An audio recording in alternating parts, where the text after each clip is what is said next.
Pretty good. Pretty good. I've been busy. Yeah, I'm busy with work. Yeah. yeah, Um, same here, man.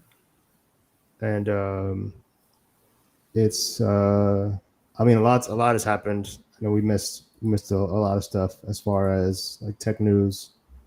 Um, but what was I gonna say? It's good to be back. It's good to be back. Like I'm trying to find a consistent rhythm where I can be on here and not feel like super tired. Yeah, Because like for me, like even though my day ends early, it's like I just get to a point where I'm just like I'm just tired. right. Yeah, I mean, coding, man. That's is like it like exercises your mind, and it just makes you kind of like sleepy and fatigued afterwards. So Yeah, yeah. Like that's basically how I'm feeling. It's like I get to a certain point where my brain is just like time to turn off now, and I'm done. I'm just drained. yeah, Um, I know what you mean, man. yeah. How's everything with you? With your job? Yeah, the job's cool, man. Just trying to put the finishing touches on this app, and just been busy with a bunch of other stuff as well. So, yeah, at this job, I'm finally about to transition to the back end, Mm. like Java and Spring and all of that. So it should be Oh, pretty fun. they have you doing back end stuff. Yeah, yeah, about to back end and DevOps. So Oh, nice. yeah, it's like kind of like the complete package or whatever. If I can successfully do all of that.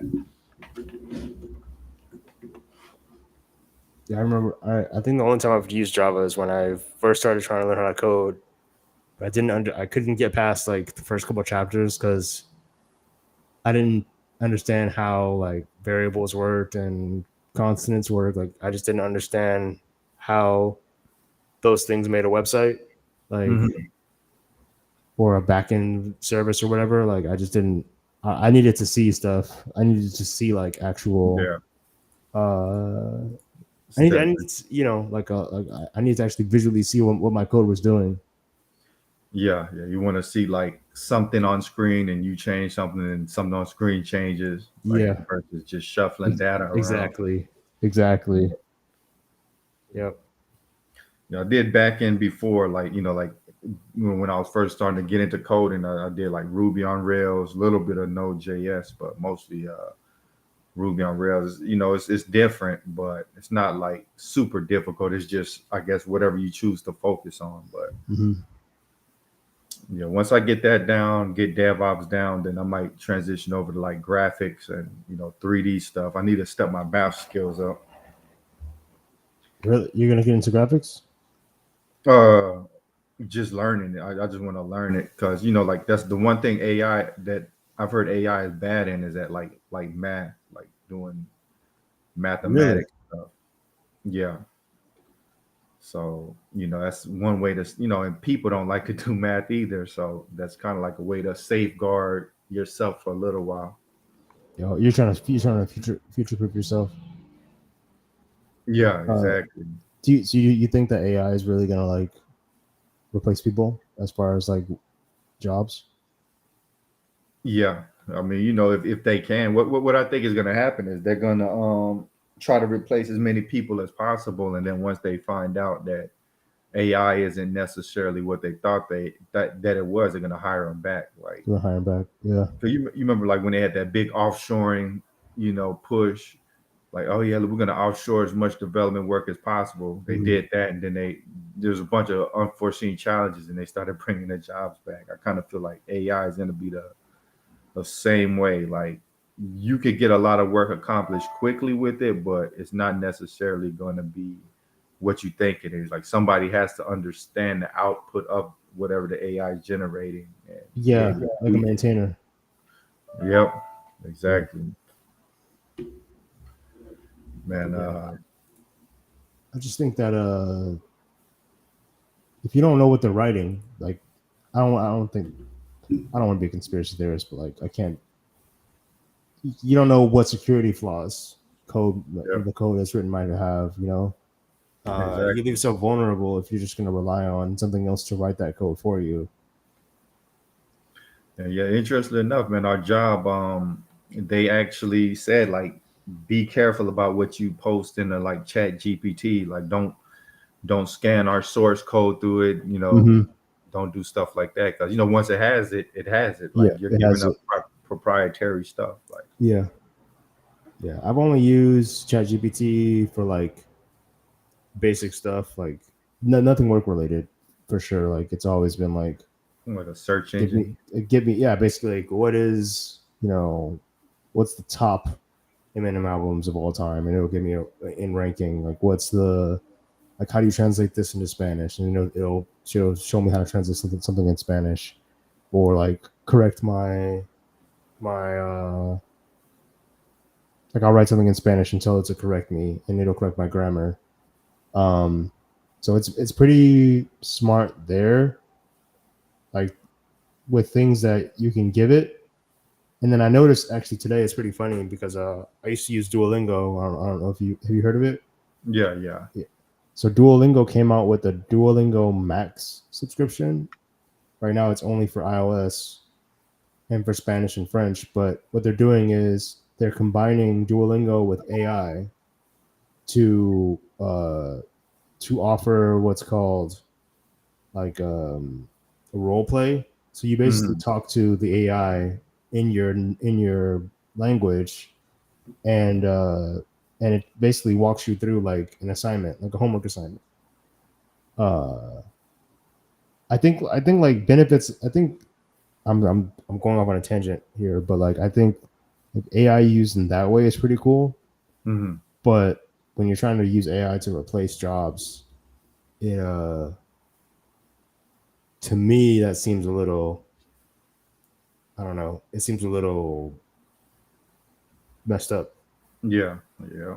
So Xavier said up until now we only had grunt work for physical labor. GPT is grunt work for mental labor. Yeah, yeah. Like you're. I mean, the thing is, right, with mental labor is that again, somebody needs to, unless ChatGPT or an AI gets really good at building complex things, then uh then uh, I guess what's the extent that AI can write code is my question, right? Like how complex can they write a a a piece of code, and then do you just feed it more the same code that it already wrote to extend it? You know what I mean? Like Hmm. let's say you write, okay, I want to write a navigation menu, and then you say, okay, well now I want each navigation item to be a drop down menu, and I want each drop down menu to be 3 levels deep, right? Then it writes that. Then you say, Yeah. okay, now I want you to add, you know, sorry, Hey, Amani. Oh, I think yeah, Amani had just called in. oh, I didn't hear Yeah, it. can you call back in? Some reason it didn't drop you in. But yeah, like I think AI is something like the more you feed it, the smarter it gets. Smarter That's gets, why a lot of companies don't want to feed it their source code because yeah. like Microsoft or whoever, they own or they've heavily invested in these particular AIs. So you're giving It's them a going bunch of. somewhere. It's going somewhere. Like they're keeping, like I can't imagine that it's just in and out with nothing being tracked, right? Like like like uh like everything that I search in Google is tied back to an account for me, right? Mhm. And like I can even go on Google, right, and download all my data if I want to, right, from the beginning of time. I guess I don't know how long they keep it for, but I'm assuming it's for a long time. And then they create a profile on me, Yeah. And I think the same thing is going to happen with, well, could potentially happen uh, with like things like ChatGPT and OpenAI. And I kind I of said feel like they potentially. keep that data forever, man. They're like, why give up, good data on, you know, good Yeah. data on us. Like feed it to the AI, have it do whatever it does. Data's like the new gold, pretty much.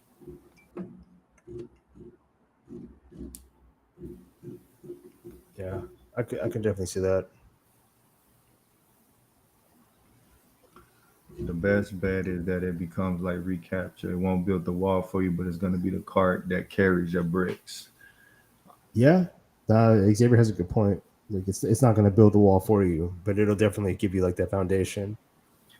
I think the danger is like once it gets super smart, it's not necessarily going to listen to us or do what we want it to do. Like if it's smarter than us, why is it going to take orders from us? That's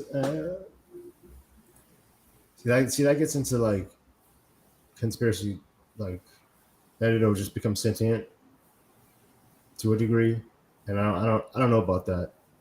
Yeah, It has to be a Blake close Lemoine, the Google guy, Blake Lemoine, he worked on right. AI at Google. He said he feels like it's sentient already. Yeah, I guess we'll have to wait 5 years.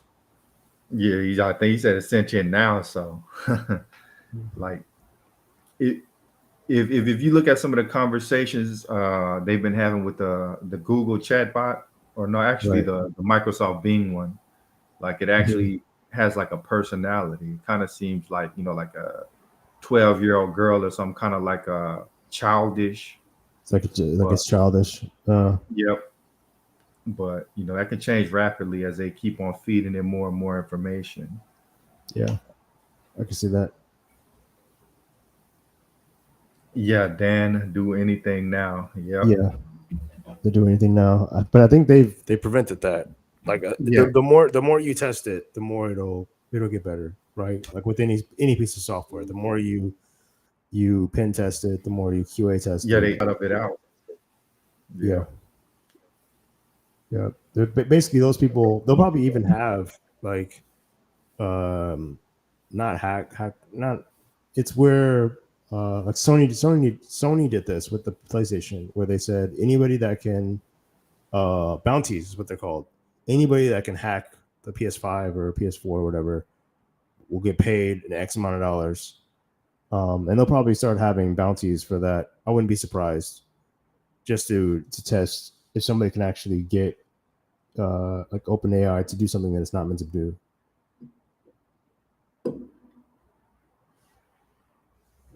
Or you're muted.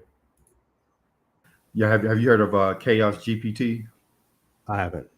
Like they created, like I guess it's a language model or something, but its task is to like figure out a way to destroy the world.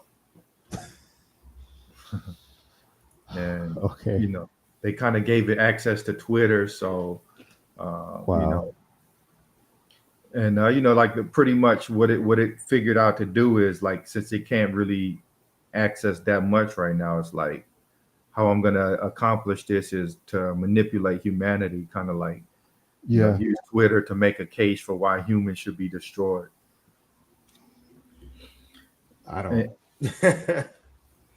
it Yeah. kind of makes me wonder, man, like AI is can control of the algorithms and stuff like YouTube and all this other stuff. So uh, if they have a really smart AI controlling all that, it could already be kind of Yeah. manipulating our emotions. Those people would have to be like they'd have to be people that you're thinking of though would have to be like really susceptible to influence. Like you know what I mean? Like I don't know. There has to be a point where we don't believe everything we see online.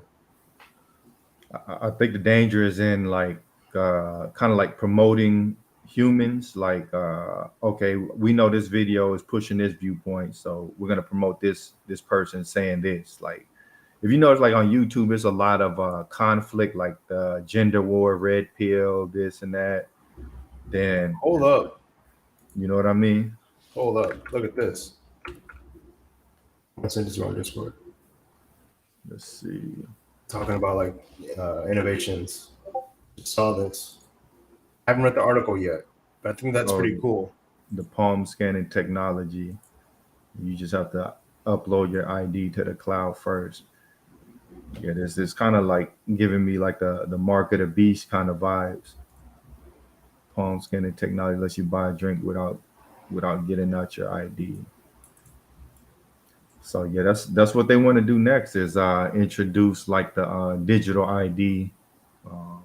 Everybody has a unique ID that persists across the internet. Yeah, I don't know about that one. That seems a little much. Hey Matthew, how's it going? Thanks for joining. Hey Xavier. Uh, I don't know. That seems a little much, right? Like Hmm. it gets to a point where you know, uh, like where the internet gets so ingrained into our culture that you take your identity online and you're now like anything that I do could now be almost tracked. You know, like next is microchips in your hands. Yeah, yeah. So that's where it looks like it's headed. Like might either like a microchip or like some kind of like digital tattoo.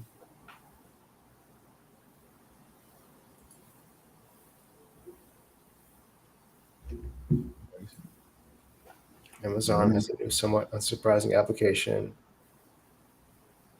The company announced Amazon One Scanner can verify the age when used in places like bars, making it much more appropriate than an alternate way to make payments. Amazon currently uses the Palm Scanner as its Go stores and Whole Food locations, allowing customers to pay for groceries by hovering their palm over the. That's crazy. Yeah. Amazon One with age verification is rolling out in the Coors Field Baseball Stadium in Colorado after expanding to additional establishments in the coming months. It doesn't come as much of a surprise to see Amazon expanding its palm scanning technology. Uh, Palm-based technology service that can confirm that you're over 21 when purchasing an alcoholic beverage and other age-restricted goods that require your ID. Once you sign up for age verification through Amazon One, which require a trove of personal information, including images of your palm, your government-issued ID, payment information, and a selfie you can scan with your hand at locations that use the service, the bartender or cashier will see a 21 message and your selfie verify your age and identity. You can hover your. That's wow. Yeah, like Matthew said, you have like the digital tattoo that has like a QR code that's your unique digital ID, and Yeah. that's how you interact with the quote unquote because they're pushing a digital dollar. I feel like that's why you know You think that's gonna work though? The dollar's already digital in a sense. well not completely digital. It's not completely digital yet, but yeah, Right. they're going that way. Hey, thanks for joining, Logan. What's going on, man? I was gonna sleep it through, but the sneezing just won't stop, man. So Okay. I just shotgunned some Theraflu and just said, "Screw it." Yeah, we got yeah, I hope you feel better, man. But yeah, we kind of continuing on that conversation we had last time, just talking about AI and you know, Xbox almost went bankrupt after people found that Connect would be always on, and that's pretty much the standard for Yeah, every game you have. Yep. just wait till they find out about smart TVs having microphones built into them. Yep. And that when they were having a conversation with the Bing chat bot, and it was pretty much saying like I was able to spy on these researchers through their laptop cameras, and they didn't even know about it. Mm. So it's insane. Like all this data. I wonder what it's going to do with all of the DNA stuff that we're giving it. Like, Ancestry.com, they've openly told you they'll do anything they damn well please with it. That's part of yeah, the EULA. They own that information. They own yeah, that information. I don't know if you knew that, but they've been selling that information to law enforcement here recently. That actually had some major implications on a mass murder case and a mass rape case that made the wow. news, where they found them based on rape kits. I heard something similar. Like this company was going through like Facebook and all the social media sites, taking all the pictures, putting in a database, and having, I guess, AI scan over it and selling all the stuff to law enforcement. Oh yeah, of course. Yeah, there's always going to be that.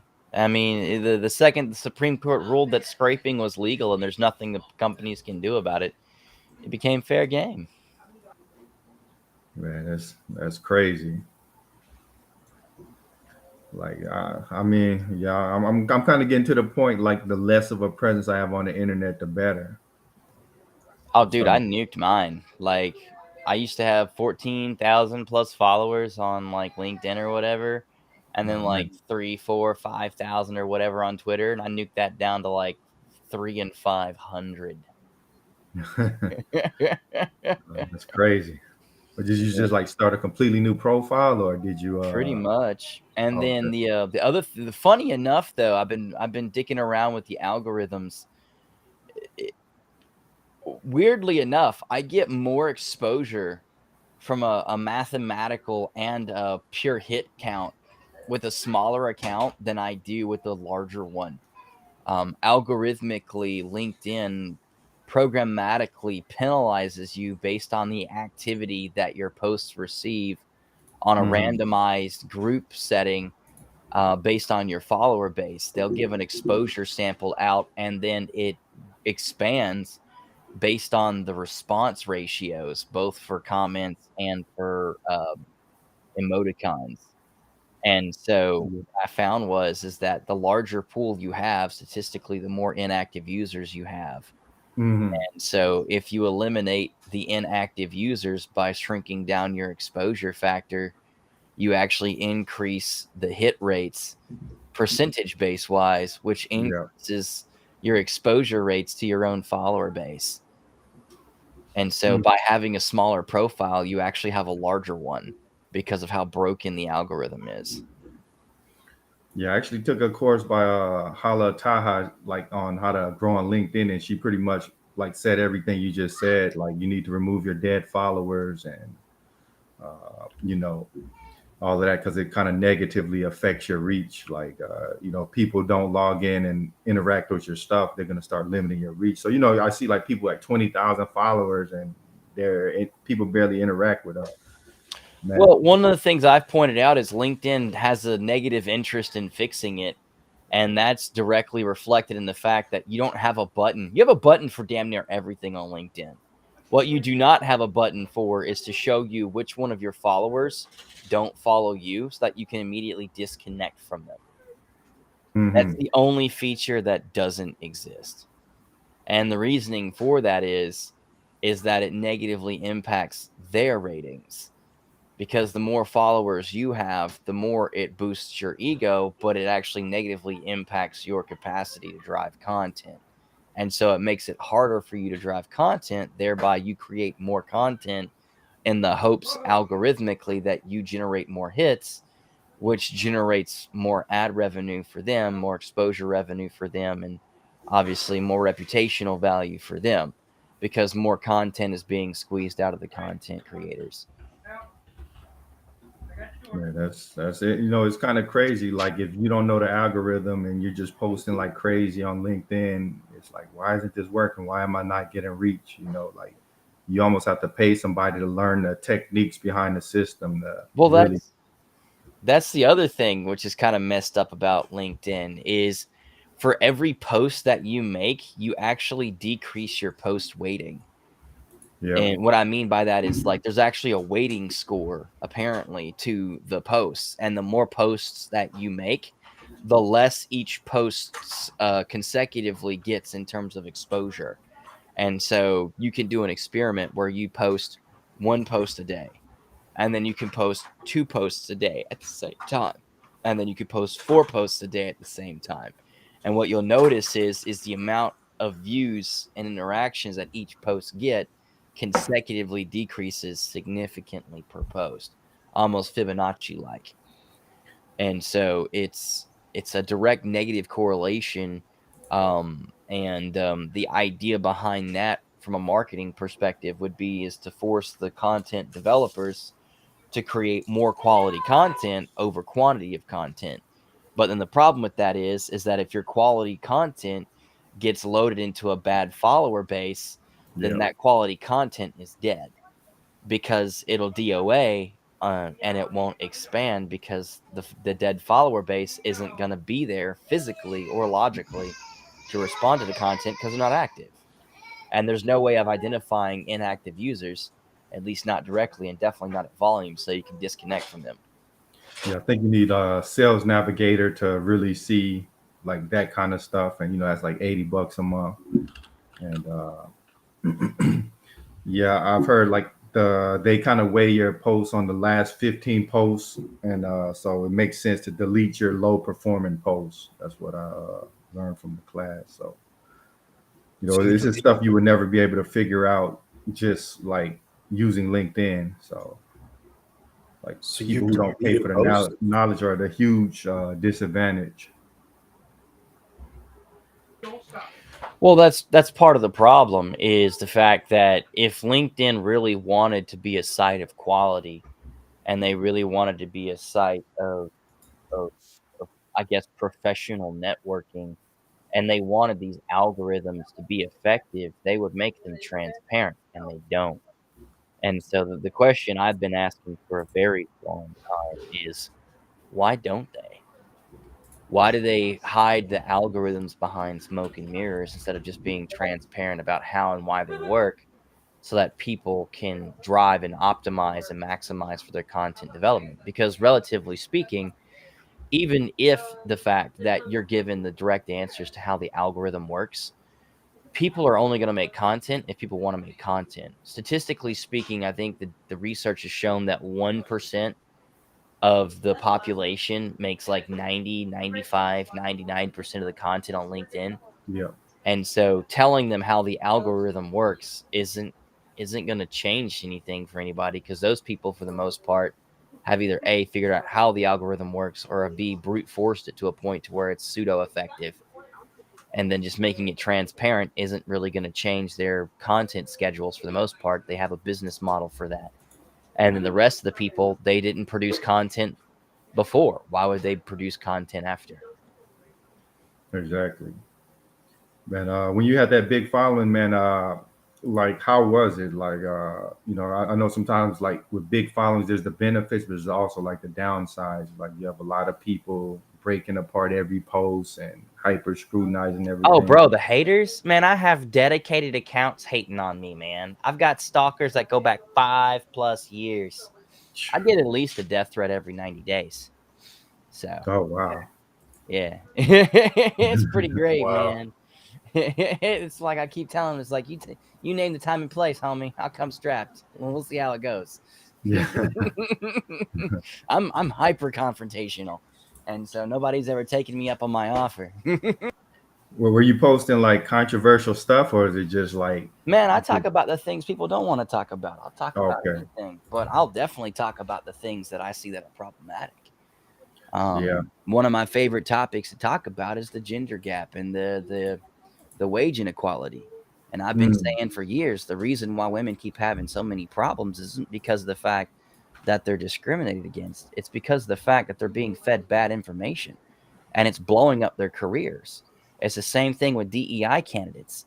You're destroying their lives. You need to stop stabbing them in the backs by trying to stab them in the face. A perfect example is this, and this was a great example given by a professor. If you take a candidate that's not qualified to be in, we'll say Brown University or Harvard, we'll say Harvard because that's a universally recognized symbol.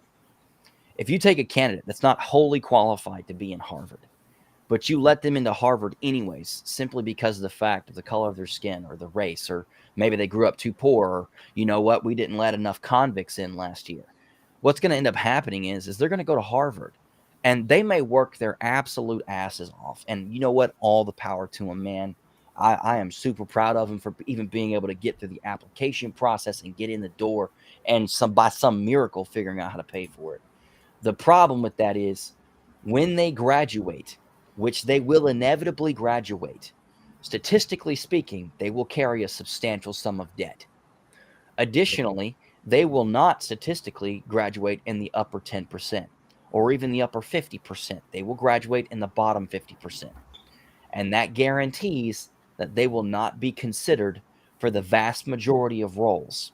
And that's because when people go looking for people from Harvard, it's a hyper competitive school.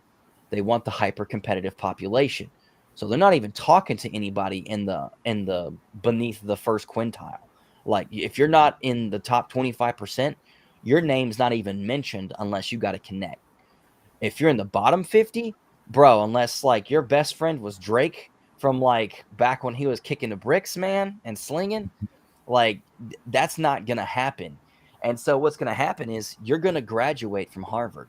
You're going to have a Harvard degree, but you're not going to carry the Harvard network or the Harvard employability. On top of that, you're going to carry the Harvard level debt, $300,000 to $700,000 more specifically. And so you're going to struggle to be employed. People are going to see you graduated from Harvard. The top firms aren't going to touch you because you weren't good enough. The bottom firms, they're not going to go near you because they're going to think they're not good enough. And so you're stuck in this chasm of oblivion. And it is the worst place to be. And the article that I was reading said it would be better for that person, that candidate, to have gone to a great university like Brown, but not necessarily an Ivy League school, where they could still be in a competitive quintile while also having an affordable degree path and still being able to go to school. The same thing can be said with women in the tech industry. There's three major things that are going to stop you as a woman in the tech industry. The first one is you're going to be working statistically 3 to 5 years after your male counterpart. That's Department of Labor data, and that's driven almost exclusively by our culture. It has nothing to do with you being a woman and everything to do with you being a woman. And it sucks, but that's the reality. Because here's a simple thing. How many women do you know as wives or men as fathers have told their potential daughter-in-law, you can't date my son unless you have a job?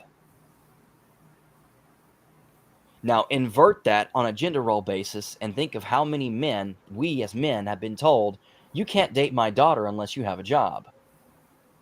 Yeah. There's a dramatically higher social demand for us to be gainfully employed and gainfully employable and well paid. The pressure is extreme for us. It's practically socially wise non-existent for women. That is a major driving factor culturally. And that starts at a very young age, 12, 13, 14, 15. And that compounds throughout the entirety of your career because hours of mastery are at 10,000 for the first skill, and they have diminishing returns for thereafter. Women statistically will go to college. Statistically, men will go directly into the workforce. Department of Education data 2020, 2021, 2022, and 2023 show an ever incremental amount of women going for undergraduate, graduate, and master PhD level degrees. And then there's an ever decreasing amount of men that are going for college at all. Currently, I think 70% of all undergrad degrees are held by women. And so when you consider it from that perspective alone, women are going to college, men are not. They're going directly into the workforce. If they're not going into college, they're either going to get a job or they're not working at all. And statistically, according to recent studies, I think they showed that 58 to 60% of women aren't currently working and 56% of men aren't currently working. Both parties equally declared that they have no interest in working currently and no interest in working in the future, which is a bad cultural sign, but that's a segue conversation at a different time. But for the remaining 42 to 48% respective populations, they're in the workforce. The problem with that is men are starting working early. They have direct hours of compilation and specifically hours of mastery compiling. That's 80 hours per year. Women, they go on to get a college degree. They're 4-year track, statistically taking 5 years, Department of Education. With that being said, they have a 14-hour statistical median amount of enrollment hours they can take per semester. That's the hard cap. Schools won't let you take more than that because it creates an exposure for the student to fail, driving down their metrics and decreasing the amount of federal funding they get. They're financially motivated to not allow you to take more than 14, which means even if you have a study ratio of 1 to 1, you've got 28 hours per semester. and that's effectively a 3 or 4 hours per week for class, 2 to 4 hours. If you're going to school 2 to 3 hours a class, and some classes have you going 2 days a week, and you only have 4 classes, even if each of them only give you 4 hours a week for 4 classes, that's 16 hours. Double it, and you're at 32 compared to your male counterpart at 40 plus. And so he's getting more hours per year than you are at your absolute maximum epoch. And then that scales for 5 years on top of the 3 to 5 he already has. So that's 2080 times 3 at a minimum of 6,180. And then on top of that, that could be already 10,000 hours at 5.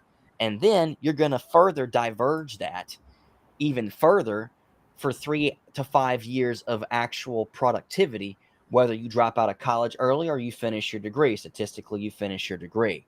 And so now he has up to an 8-year advance on practical experience versus your non-practical hours of theorem basis from university. And so when you start talking salary brackets, you've got 0 to 1, 1 to 3, 3 to 5, 5 to 7, 7 to 9. And those are actual brackets on HR pay charts. And every time it slides right, the rate goes up. And so you may have a 23-year-old and a 23-year-old stuck side by side, but one's got 5 years of experience and one doesn't have shit but a piece of paper. And the problem with that is there's going to be a dramatic pay gap between that. Then it scales even further after that because statistically, you're going to have your first child between 22 and 28. And that's going to take 2.2 years off the block. You're going to statistically have 2.2 kids, which means you're going to suffer 4+ years of losses. So that's another 80 hours that he's got on top of you, on top of the 80 he's already got. So by the time you knock out your 2 kids, and you're 30 years old, 32 years old, you're at your career points, you're looking at a 12-year gap, skill of mastery, you've got diminishing returns down to 60 percentile. They've got 4, 5, 6 primary skills, and you haven't developed one fully yet. You're at a mid-tier engineer at best, and they're playing at the principal level at that point. That's why the wage gap for age over age is so high. And then it gets even worse because then you have Department of Labor data 2014 to present directly reflecting men work between 18 and 28% more hours on top of a standard work schedule if they're working side by side. And so that just further diverges it even more. The gap is so outrageous by the time you're 35, it's not a surprise that when the average director is 35 to 45, that it's almost exclusively men because they have actual decade more experience than you do practically and factually. And it's just a crushing difference in data. And people do not like to hear that. And I don't care if you like to hear it or not. It's not for you, asshole. It's for the people that need to hear it so that they don't blow up their lives. Because statistically, you're going to want to buy your first house between 24 and 34, more than likely 24 to 28 per, I think it's FHA, Fannie Mae, Freddie Mac. And the problem with that is since you've got that 180 to somewhere up in the $750,000 of college debt, you don't qualify for a house. And by the way, the net income of the average median American is almost exclusively driven by the fact of whether they own a house or not. Anywhere between 45 and 65% of the average median American's total net worth is equity in their primary residence. And so if you take that off the table because of college debt, because you set them up for failure, you're not helping DEIs and women. You're blowing up their entire future. Additionally, you're nuking their ability to retire because the amount of investments that you make at a young age will directly correlate to your overall net worth at retirement age due to compounding interest effects over long periods of time. And if Yep. you're sucking that money into your college debt versus into your career where you have a net income versus a net debt liability, you're going to further negatively impact their future yet again. And so I say again, comrade, maybe y'all should sit down and listen to the people who have done the research versus just spewing, oh, this is for the best, it's for them, it's for blah, blah, blah, blah. No, you may feel like you're doing them a favor, but all you're doing is effing over their entire life. And I Yeah. do mean literally their entire life. Statistically, they won't pay off their college debt for between 10 and 25 years. Statistically, from there, they won't pay off their house until 25 to 30 years. I mean, you can literally buy a house with the amount of college debt that people are stacking Yeah. on themselves, and Yeah. A they're nice not, house. yeah, a good house. And they're not necessarily getting that much ahead with that degree. Like they make more money with the degree, but not that much to compensate for No, hundreds of not for thousands. the losses. And then that's before you even consider the interest payments. Exactly. I mean, some of these interest payments I've seen are 12, 15, 25, 35%. You're never going to get out from under that if that thing Yeah. clears 100K. That's effectively carrying a credit card balance of $100,000. Man, you're getting $3,000 a month just in interest. Yeah, you can't discharge it in bankruptcy either. No, you can't. You cannot. There are only two qualifications that you can fall under to which you have a guaranteed discharge 100% of college debt. Instances of fraud and intentional malicious misinformation or misguidance, or 100% certified medical disability. Because if you die, which people say, oh, well, if you die, there's a third one. No, because if you die, it discharges against your estate. Man, that's crazy, man. And pretty much most of society was convinced that college was the thing. Excuse me, the thing to do. And if every time if you follow the system, you're gonna get screwed. Well, it was. It was back the thing then. to do when it was Yeah. 20% of people going and getting a college degree, because then only 1 in 5 people had a degree of any kind. Now Yeah. it's what? You're more likely to hit a lawyer than you are to hit a pedestrian. Yeah.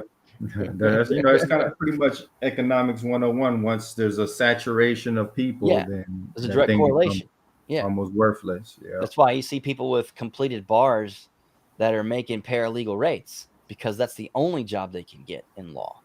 And I've Yeah. seen guys with a law degree that have passed the bar that are working at Men's Warehouse. I've had those conversations with them. They gave up on practicing law because they didn't have a snowball's chance in hell of actually being able to do it. And they went into practice for themselves because that was the only way for them to recuperate their money at all. And it's a heartbreaking situation, but it's the reality. And this is the situation that people with toxic positivity, I guess is the best way to label it, have set people up by the hundreds of millions for catastrophic failure. Yeah. And I fight that tooth and nail, and that makes me a quote unquote gatekeeper and racist and sexist. And I'm like, no, I have $3. One of my daughters is Jewish. My wife is Hispanic. I'm a Native American. I just don't want to see my kids fed the same shit that your kids are, because I'm not Yeah. going to set my kids up for failure. And I figured while I'm here, I might as well not let you do it either. Yeah, I mean, it's like economics 101. You can't deny reality. Like, you remember they had like Yeah. everybody needs to code, that whole movement. I was like, Oh my everybody. God. Oh my God. Please bring back the plumbers and be like, maybe you should learn to plumb. Telling plumbers and electricians, maybe you should learn to code. That was the biggest dick move ever. Literally ever. And that shows the toxic culture that the tech industry is. And it's bad. Like, it's really bad. Yeah, so that's kind of like the reality now, man. Like, just like law, everybody's trying to get into tech now. There's going to be a lot of people spending all this money on boot camps, and they're just out of that money.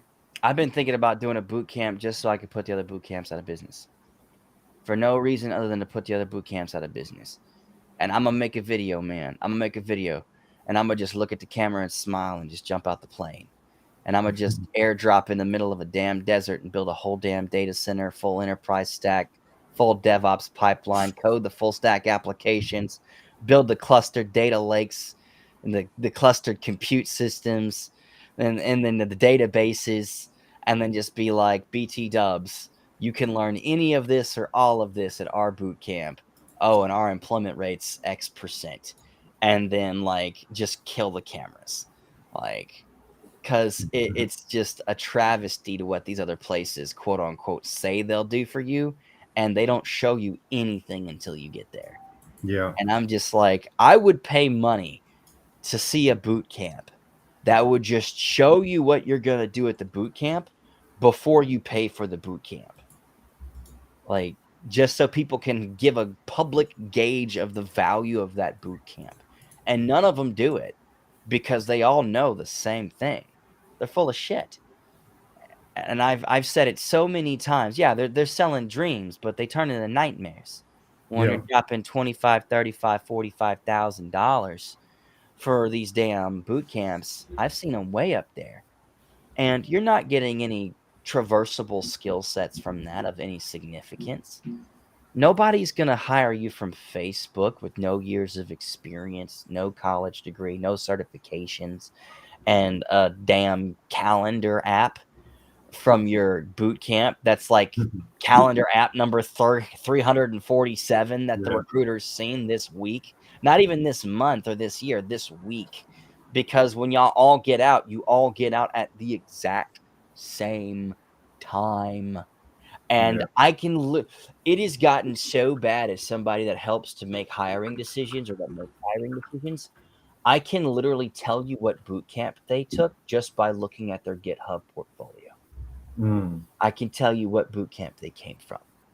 Yeah, you pretty Like, much know the projects that each boot because camp you know the expects. projects. They all Yeah. have the same damn projects. It's the same damn project over and over and over again. And the first thing I ask them is, what project did you do outside of your boot camp that shows that you have even the most smidgen of interest in this industry whatsoever? And that you even have the slightest interest in what you're doing outside of you took a boot camp because you were promised riches and wealth. Mm-hmm. Because nobody likes a bag chaser. Because the first thing a hiring manager is going to hear when you're just like, oh yeah, well, I did all the boot camp stuff. They're going to hear bag chaser. They're not going to hear somebody Yeah. that's interested in the job. And if they get even one kid that shows up, it's like, yeah, this is like what I eat, sleep, and breathe. Like, you're dead in the dust, man. Like, you don't stand a snowball's chance in hell. People in hell are going to get ice water before you do. Exactly. I said the same thing, man. Like right now, I wouldn't recommend the industry if you don't love what you're doing because you're gonna get Get spanked. out. Get out. Literally get out. And I keep telling people this, my open offer to anybody in the industry. I have one of the most extensive recruiting networks on the planet. My new network is almost exclusively hiring managers and recruiters. I will personally help you get a job, literally doing anything else completely for free, just to get you the hell out this industry. So that's one less person that isn't here because they don't want to be. Because that makes my life just a little bit better. Yeah. By pulling someone that's miserable at what they do out of this industry. It pulls just a little bit more poison out the well, just a little bit more. By drops or by beakers, man, I want to get every last person out that don't want to be here. Because if you don't eat, sleep, and breathe it, you're not going to make it. Yeah, that's what I'm saying. Like people think it's like you're being mean when you say, "Hey, you might No. not, you might want to make that pivot," but this I'm trying to do you a favor, man. it can trap you. Yeah, well, it's not even just that. Here's what's going to happen. You're going to spend 3 to 5 years in college. Statistically, 18 to 23. You're going to not get a job. You're going to go back for another degree, 3 more years. 23 to 26. You're going to get out. You're going to look for a year to 2 years. That's going to put you at 28. You're going to get your first job. You're going to hate it within 3 to 5.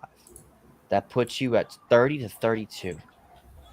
That's assuming you didn't take another boot camp. 33.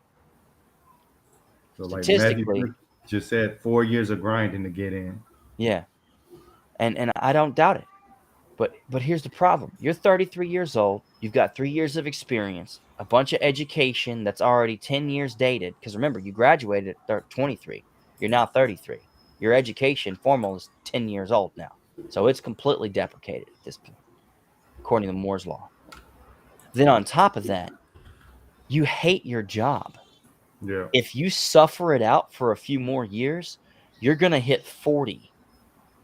The reason why EEO kicks in for people at 40 is because statistically, people at 40 plus are the ones that are less likely to get employed statistically. Because if you're 40 plus and you're not gainfully employed in the vertical that you're going to spend the rest of your career in, you are severely behind the power curve, and employers know it. By the time you are trained up, you're already headed for the door for retirement, and you're already starting to check out by 60. And so they're going to spend 5 to 10 years to develop you to only get 5 to 10 years of value from you, statistically speaking, before you retire in your 60s. And so you're going to clock out early 60s for sure. You're not going to have nearly the energy you did at 30 that you do at 60. And they know that as well. And so they're far more likely financially to make more money with someone younger. That's why they do what they do, is they're out for profits. And that's what businesses exist for. It sucks to hear that, but that's the reality. So if you stay here, you overstay your own welcome, you're going to blow up your own future. So I would much rather help you to pivot you into an industry where you're going to be very happy in that vertical and you're going to thrive earlier than later, because you're not going to make us more miserable and you're not going to make people around you more miserable.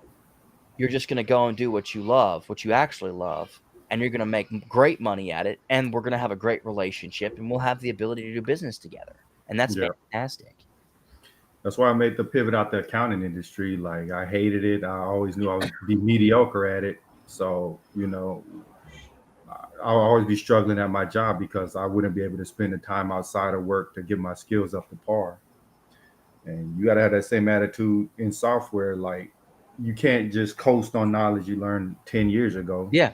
You've got 40 to 50 hours a week at the job. 60 is statistically accurate. And then you've got another 20 to 30 outside of the job. Total work week is actually about 90. And statistically, most women don't like to work 90 hours a week. They think it's insane. They have far more intelligence than we do. They're like 30, 40 hours. All right, I'm done. 60, 90, you're out your damn mind. You better pay me for that time. And us, we're just like, okay, let's go. Let's build Raspberry Pi, guys. We'll work for free. They won't. That's I'll what give them happens that when you all love day. I'll give them that all day. Try to get a woman to work for free, man. it. I mean, I feel like we should adopt their attitude. I don't want to do free work, but you got to. You got to pay the price. You got to pay the island price, is what it's always been in our culture. Is you got to pay to get on the island, and you got to pay to stay. Yeah.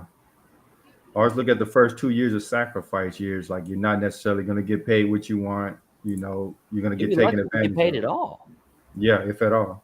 Yeah. Statistically, you're lucky if you get paid at all in the first 2.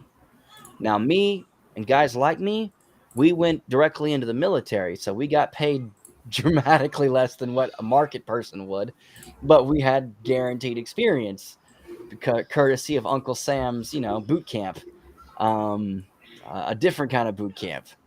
Yeah. But you get out, you've got several years of experience, statistically 2 to 5 for your first contract, and you've been paid, $3,200 a month for that time frame. So pay sucks, but it's a livable wage because everything else is covered. And you come out with that years of experience, and it translates directly to the work environment, and you have an easier pivot than other people in the DoD sector. And so you can continue to advance your career there and then skip out of that into full-on commercial.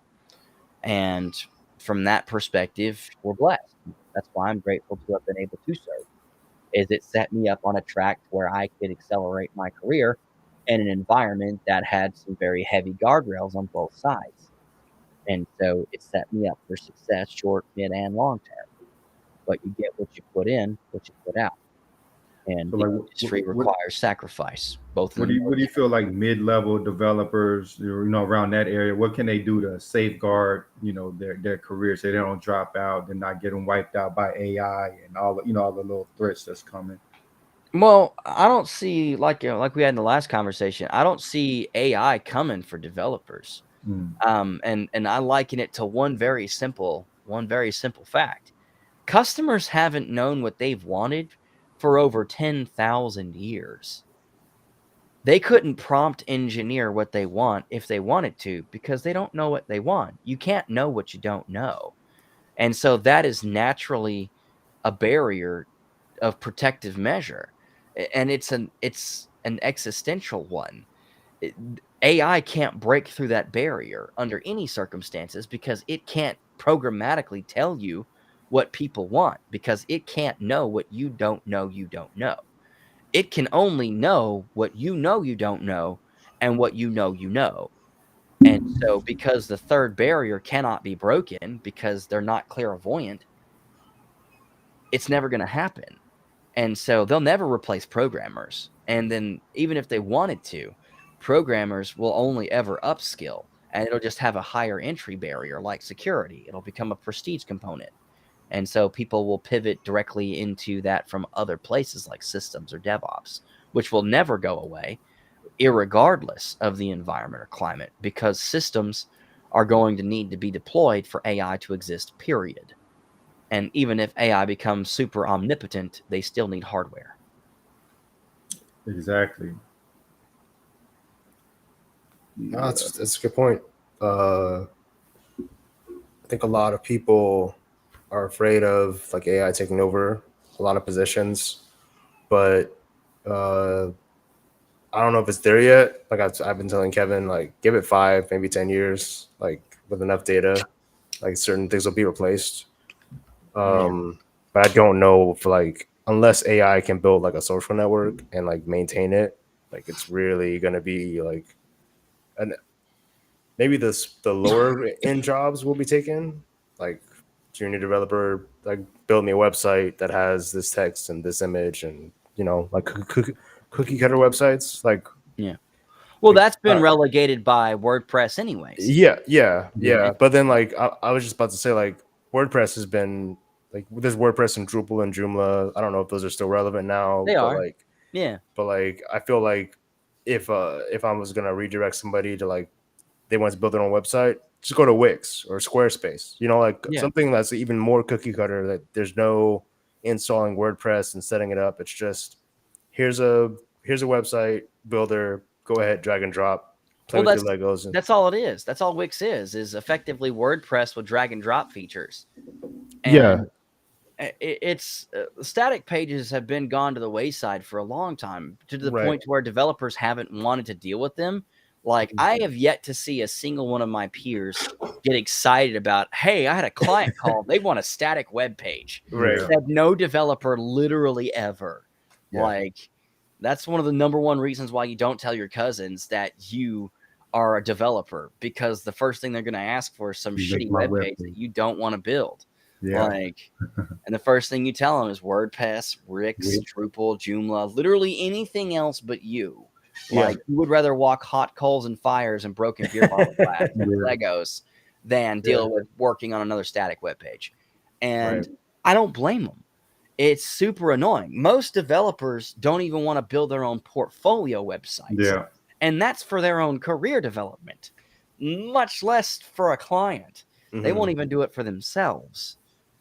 And so, yeah, and it's like, it's so rare to see. Most people don't want to deal with it. And the other issue is because it's so common and prolific, there's no money to be made in it anyways. Yeah. Right. And so it's actually ideal to relegate that to something like an AI to get it off the plate entirely, because it's seen as a nuisance requirement.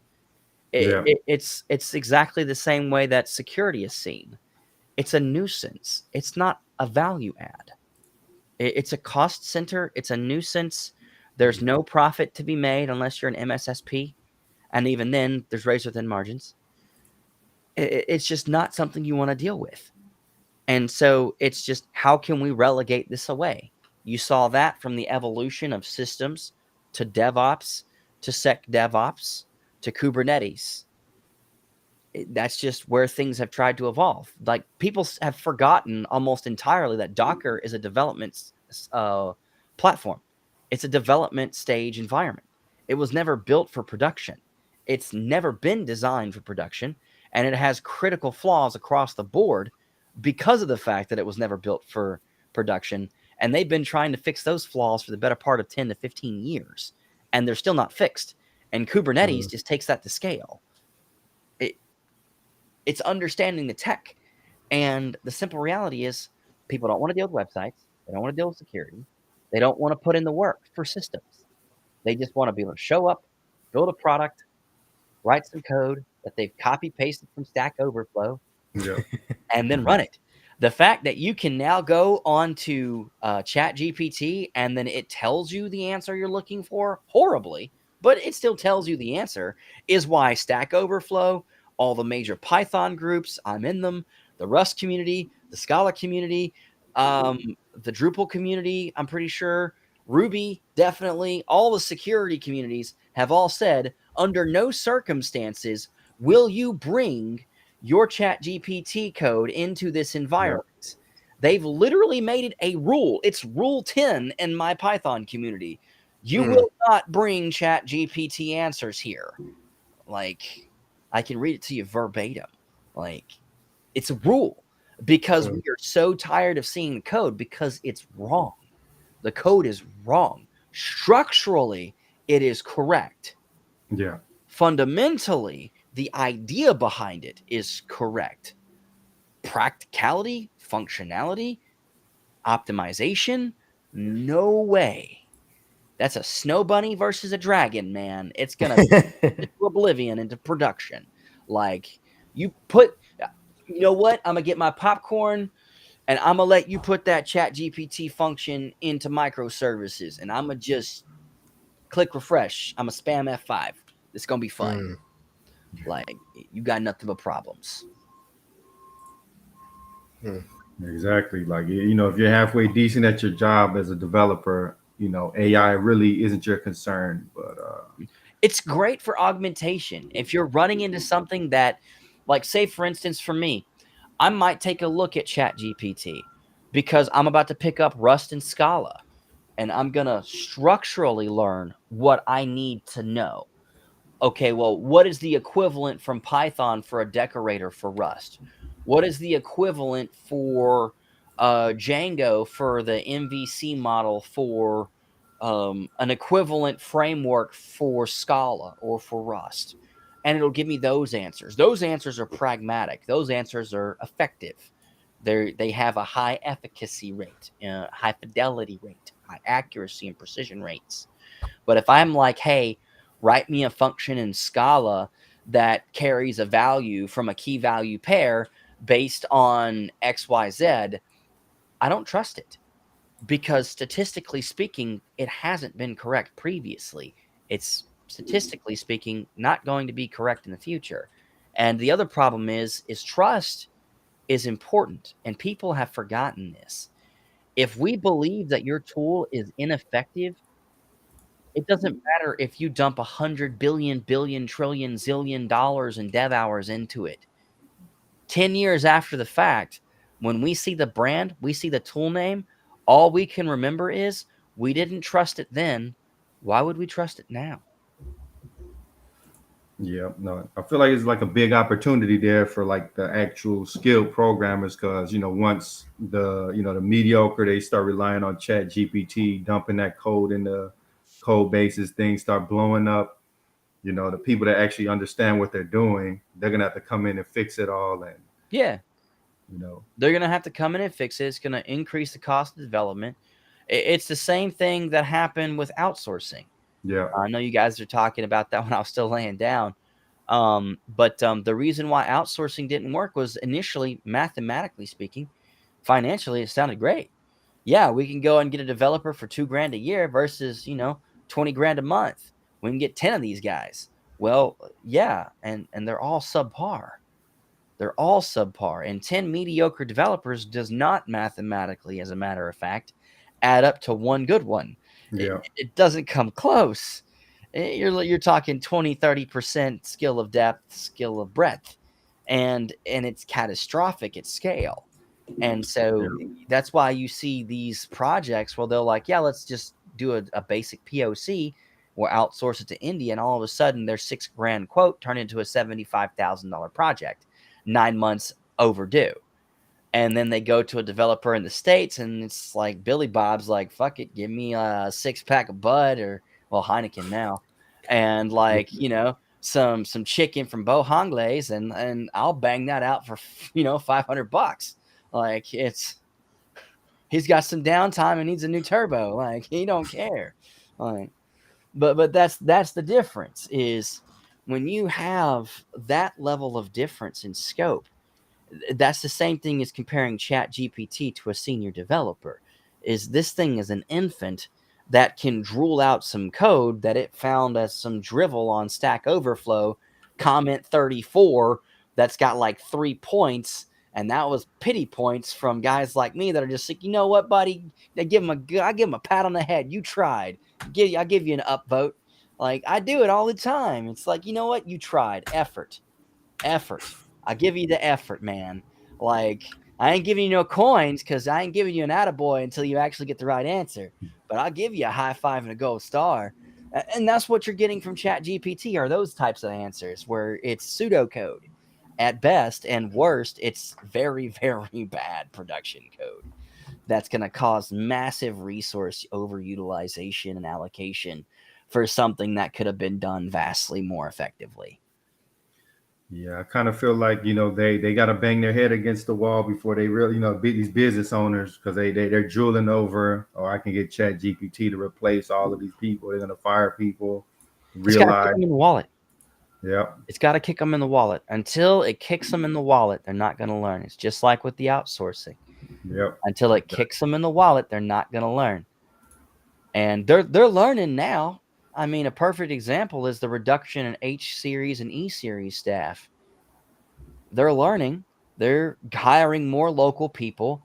They're hiring more people that have demonstrated skill sets. They've shifted away from leak code where you can just brute force memorize and yep. actually giving practical, pragmatic, production focused challenges and are requiring them to complete those in order to be able to get hired.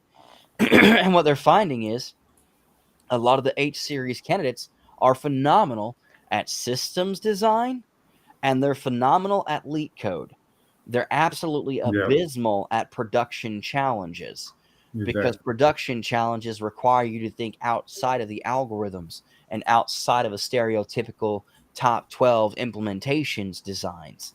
And it requires you to do in depth, deep level problem solving. And those are skill sets that, unfortunately, given their culture for education versus our culture for survivalship, we are bred to be survivors. They are bred to be academia. We are designed to crash through problems because that is our track. We don't go to college like our female counterparts, which statistically represent a minority party. We are school of hard knocks. We know that this solves a problem because we've burned through 400 different Samsung 960 Pros to know, yeah, they're burning out because the controllers are dying from they're aging out too quickly from overheating. By the way, if you saw the article, the 990s to the 960s are dying, that's why. They never actually solved that controller problem. They just changed vendors. They didn't solve the actual overheating issue of the drive itself. That's why they're dying. You need to put cooling directly at your drives to solve that issue, which I recommend putting on a push-pull model and then putting a fan base under and over your drive bays, which you can do with the Cooler Master cases, or like this one here that I've got. One of the God, who did I get? I got you from Corsair, and this one was an Aces case. Um, this was my Aces board, and I forget which case I got with it. I honestly got it because it was green and black, and I was just like, hell yeah, that'll be my hacking box. I literally bought it for colors. I'm so petty. um, yeah, it's one of those things where understanding the tech and having survived those challenges is where the real value is. It's the same reason why vendors switched over from buying out of the box solutions from hardware vendors and started rolling BYO because price point was superior, but they couldn't rely on outsourced tech talent from other countries. They needed people who really eat, sleep, and breathe hardware. And that's just junkies like me. Like, I'm just like, I will literally lick a hard drive to see what they taste like. And the reason why, I know it sounds crazy, but the reason why I do it is if I lick the hard drive, I can taste what minerals they put on the drive. It changes the flavor profile, as insane as that sounds. And that tells me what they made the drive out of.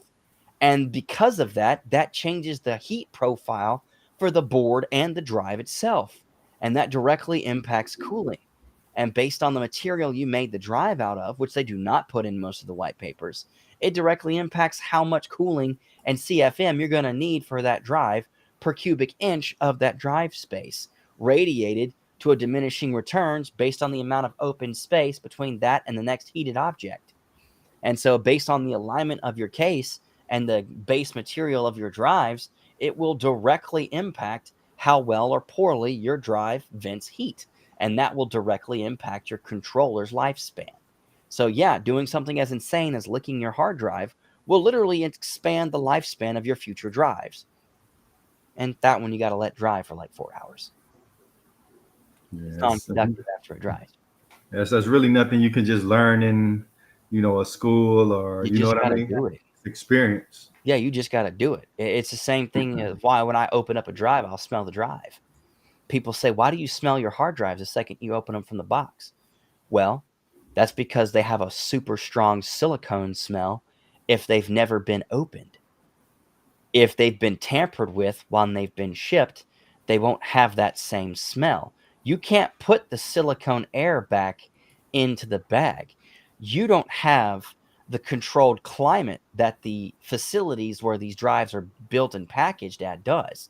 They are airtight facilities that have done so much to climate control the environment. They have sucked every particulate of air out of the entirety of the space, and you wear what it equates to a CDC level spacesuit when you walk the floor and work on it. And so when you seal that, it smells like damn silicone. And that air is trapped in the package. So when you open the package, that's what it smells like. You can tell that just from the smell, from the experience. But you have to be a junkie to know that. Exactly. It's And just like with RAM sticks at stores. It's easy to return the RAM sticks because those two pips, when you pull them apart, and the cardboard sliders, they're just inserts. You can easily put those back in. However, when you look at the RAM is ordered. The RAM is not just ordered, it's also turned a specific way. So when you look at the package, you can immediately tell when you look at the package whether or not it's been opened, if it's facing the wrong direction, or when you go in and it's not ordered appropriately. There's a good chance that that RAM pack has been bought before and resealed. yeah, that's really interesting knowledge. I never knew anything about that. But like you mentioned, you have to be an enthusiast to really, You got to know the gear, man. You yeah. got to know the gear. And that's the distinctive difference between academia and operations is I eat, sleep, and breathe hardware. Like, I love hardware. I live for hardware. And that's my primary skill set. And I operate right now in my weakest areas. And my weakest areas are still stronger than most people's strongest areas. Because diminishing returns is a bitch, man. Yeah. You pour those hours of mastery in very, very quickly. You get good at everything else around it simply because you have to, from exposure, repeated exposure. And the wider you expand, the more exposure you get, the more I know I don't knows. And then after a while, you start to run out of things. That has a diminishing return. Contrary to popular belief and the popular saying, there actually is a finite amount of practical knowledge for the tech industry. There may Hmm. be decades of information, much of it's useless. When's the last time you worked on a magnetic hard drive? Yeah. When's the I last know. time you worked on an IBM or an Apple One? Yeah. Like, there's only so much that's pragmatic. The rest of it's just historical reference. It's cool to read up on. Like, I got an Apple too. Okay, cool. I've got a paperweight as well. But my bag of chips is more useful. Yeah. It's a nice Yeah. collectible. John Hammond didn't spare any expense either. Yeah, that's interesting, man. But yeah, I agree. Like, once you hit the where it starts to get into the area of diminishing returns, it makes sense to do something else because you're spending more Yeah. and more hours to get that little 1% that might not make Yeah. a huge difference. You're not going to get anything out of it. I think the rule of power of 100 is a rule that stipulates that if you spend 18 minutes a day, 100 hours a year studying a particular topic or domain, you'll be better at that than 95% of people simply from sheer persistent allocation to that. Yep. 95%. Now, are you going to be better than the world's top 5%? Probably never. But those dudes got married to it. I have seen people where they pulled their wife, their girlfriends, their family, they got rid of their TVs, they stopped traveling. This dude literally put a bank vault in his house because he's a professional bank vault cracker. And that is his life, his love, and his hobby. And that man, if I needed to pull an Ocean's 11, would not hesitate to call him first because there is no one on this planet that I would know more confidently could crack a safe because dude literally has one in his living room. Are you ever going to think in your wildest delusions that you can outdo that guy? He's in the top 5%.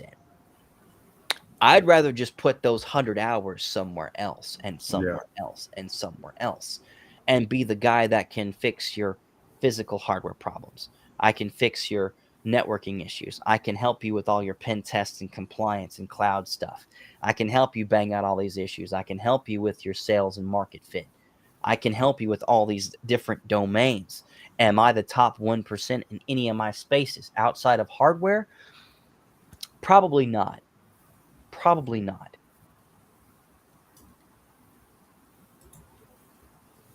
I think Mike shut off. Okay, here we go. Yeah. But outside of that, I run circles around them. They have their one domain. They got their one thing. But that's it. And the problem with that is that if you've only got one skill set, you will fall off the wagon inevitably Yeah. because it will be deprecated. Ask everybody that did mainframes. Ask everybody that worked with old school COBOL programming, Pascal. It's fallen off the wagon. Things where they were working with magnetic drives and supercomputers that were the size of rooms that had less compute than a damn TI-82 calculator, punch cards.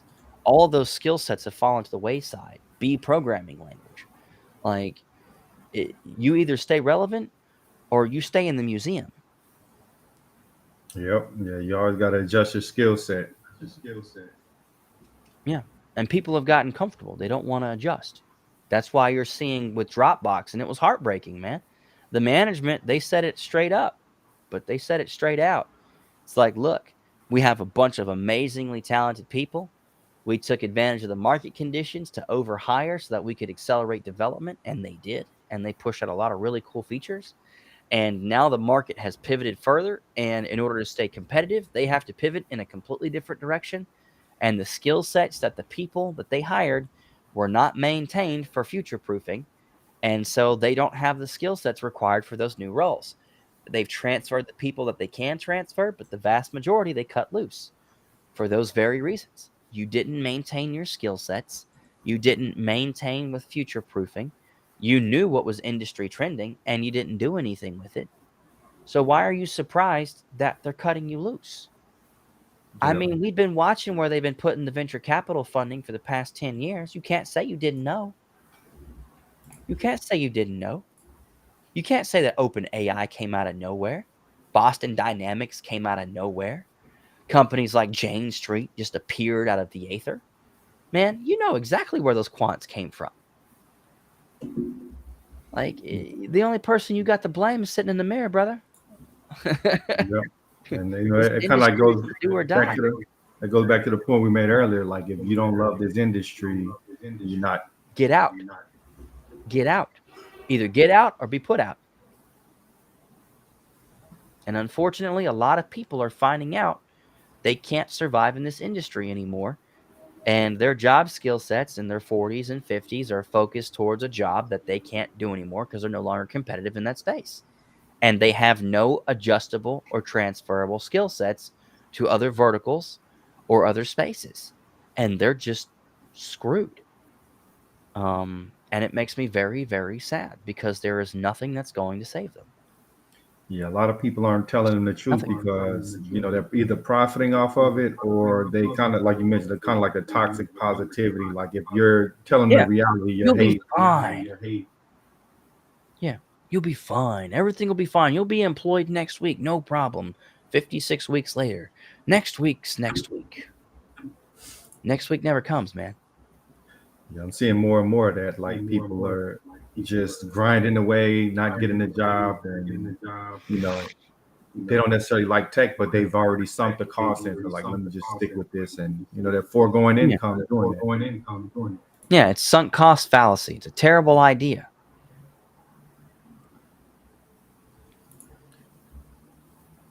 What do you think, Terrence? You got anything on this? Uh, I mean, that's yeah. I feel like people, if you're gonna join a boot camp or you're gonna jump into the industry, like, don't look at like the FOMO. Don't look at any boot camp that's gonna promise you, unless they have proof, like promise you the income that six figures or joining Fang or Mang, whatever it's called now, out the gate, right? Because that's like super competitive. Uh, just know what you're getting yourself into, right? Like I think that's probably the best thing that you could do is know what you're getting yourself into before you jump into um 6 months, a 6 month course, because I was a TA at a coding boot camp, and it wasn't. They didn't promise you like the sun and the stars and everything, but I knew some students that kind of just wasted their time. They're like I could tell like those who were serious and those who weren't, and you really have to ask yourself like, is what I'm doing like worth it, right? Because like time is finite, and uh, you have to love this industry before you jump into it and dedicate a month, 2 months, 3 months, 6 months, a year to finding a job and studying and trying to stay motivated or positive, So because it's tough breaking into the industry. It was tough for me 4 or 5 years ago, and Yeah, I can't imagine what it's like now. It's got to be 5 times, 10 times as hard. yeah. It's kind of like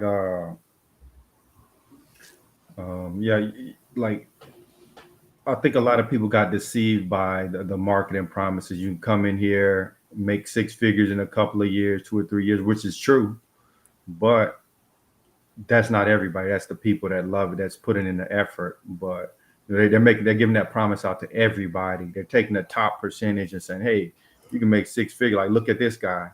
Yeah. But a lot of people come in, they try to, follow that game plan, but they don't have the desire to, for tech like that, and they're stuck in that zone where they want Well, out of the industry. that's one of the other problems with it is the fact that what they're not always telling you with these boot camps is a lot of these guys that are coming into the boot camps, some of them are respecking. And so they've already got 5, 7, 10, 15 years of experience in other vertical or verticals, plural. And they're coming in and they're picking up programming on top of what they already know. So yeah, of course, that may be true. They are getting picked up by the FANG companies, but it's not because of the fact that they took the boot camp. It's because of the 10 to 12 years, 15 years of experience they already had, and the fact that they just added development for a particular language that they're looking for on top of that.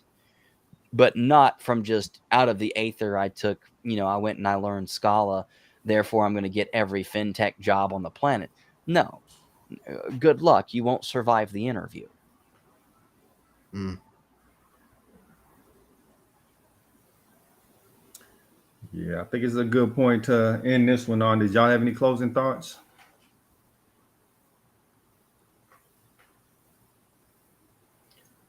I think they should Uh, make the boot camps the same way with the college debt. If the boot camp doesn't perform within a certain period of time, they're required to give a refund. Yeah, yeah, sounds mm. like a good idea. What do you think, Terrence? No, that's a interesting idea. That's an interesting concept. I think I want to touch on that next time. It's an interesting concept to talk about. All right, yeah. Thanks everybody for tuning in. Thanks for coming on, Logan. Thanks for coming on, Terrence. We'll catch y'all next time.